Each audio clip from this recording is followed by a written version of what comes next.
Good morning.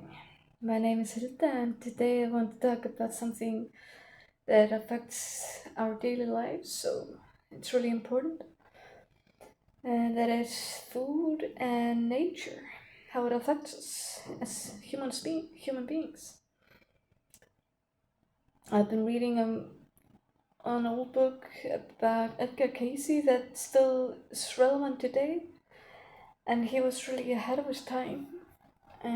He was a clairvoyant, and he got the gift as a child. He couldn't really focus at school, but because he seemed connected to something higher, like mm, God, and he was yeah didn't even finish grammar school, but still he knew a lot of things that even specialists didn't know. It has specialized in medicine for years, and he helped treat a lot of people that listened to his advice and took it seriously and did it exactly the way he prescribed. He often used some natural medication that wasn't even still in use or was like really new and at the market at that time. He, for example, um, oils, a lot of different oils that, and as a massage, it could help heal, for example,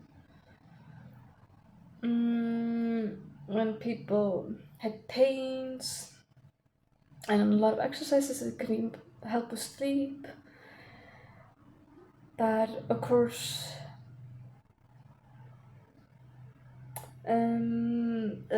health benefits of being in nature are that they reduce stress. It reduces stress. Uh, it boosts cardiovascular health. It strengthens muscles and improves immunity. But interestingly, people are a lot less out in nature than around 60 years ago. And I think it benefited everybody to use nature and nature's um, everything that nature has to give. It's so precious and beautiful. It can improve focus, memory, and even creativity. Forest bathing or scenery in Japan is linked to lower blood pressure and overall well-being, better health. Natural light helps regulate the body's internal clock, even though it may be a little different, for example, here in Iceland. Because in the summertime it's really bright, uh, then it peaks, the light, and it's almost whole day. But in the winter it's like dark most of the day when it's darkest. And nutrition-rich foods provide fuel the body needs for movement, brain function, and cell repair. But a food high in sugar and refined food spikes energy, but is followed by fatigue. And it's even really addictive, like even more addictive than heroin, sugar. But Edgar Cayce even said that we could have wine, red wine, that was the only alcoholic beverage, and he knew a lot of things that seemed to help, even better than doctors, like I said. So with rye bread, one slice of rye bread, and he said that coffee can even be nutritious for us, but not to mix it with milk. Then it creates something in the stomach lining that disrupts metabolism.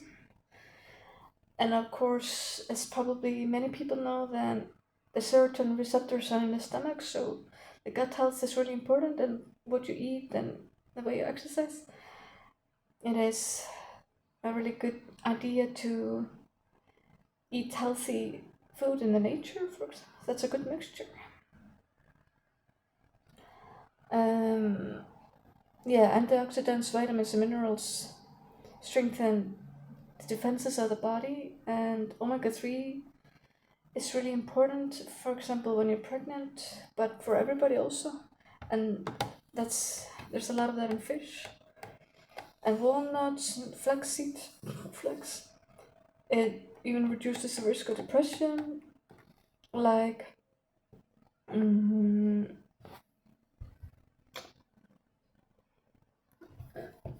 uh, magnesium, yeah. So, and a lot of people are deficient in magnesium apparently, and also D vitamin. And I always take a lot of D vitamin.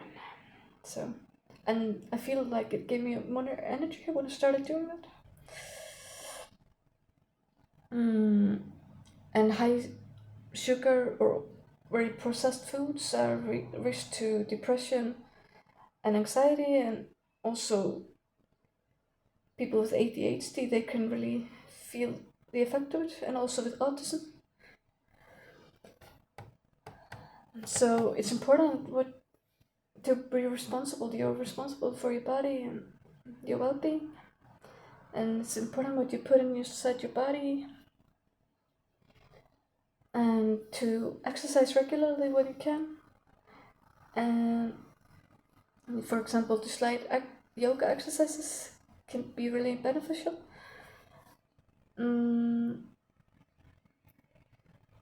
Yeah, then I think that's enough for now. Thank you for listening. See you soon.